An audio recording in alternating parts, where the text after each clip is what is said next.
In today's video, I'm going to teach you how to add multiple signatures in Microsoft Outlook. If you juggle different roles or simply want a long and short version of your sign-off, setting up multiple signatures makes emailing faster and more professional. I'll walk you through the built-in tools in the Outlook desktop app so you can create, name, and save as many signatures as you need all in one place. Start by opening Outlook on your computer. With the app open, go to the top left corner and click File. This takes you to the Backstage view where you can adjust Outlook settings. In the menu on the left, choose Options. A new window will appear with a list of categories. Select Mail to focus on everything related to composing and sending messages.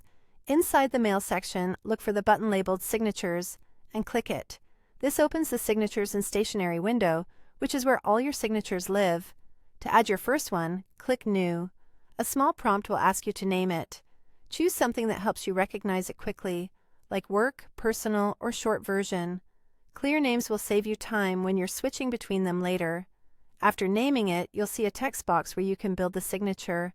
Type in your details such as your full name, role, or title, and any relevant contact information. You can format the text using the tools just above the box. Adjust the font, change the size, add bold or italics, and even insert a hyperlink to your website or calendar if needed. Keep readability in mind. A clean layout, consistent fonts, and enough spacing make a big difference.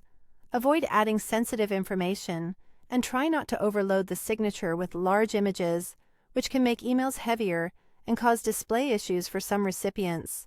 When your signature looks the way you want, click OK to save it. You'll return to the main Signatures window. To create more, simply repeat the same steps.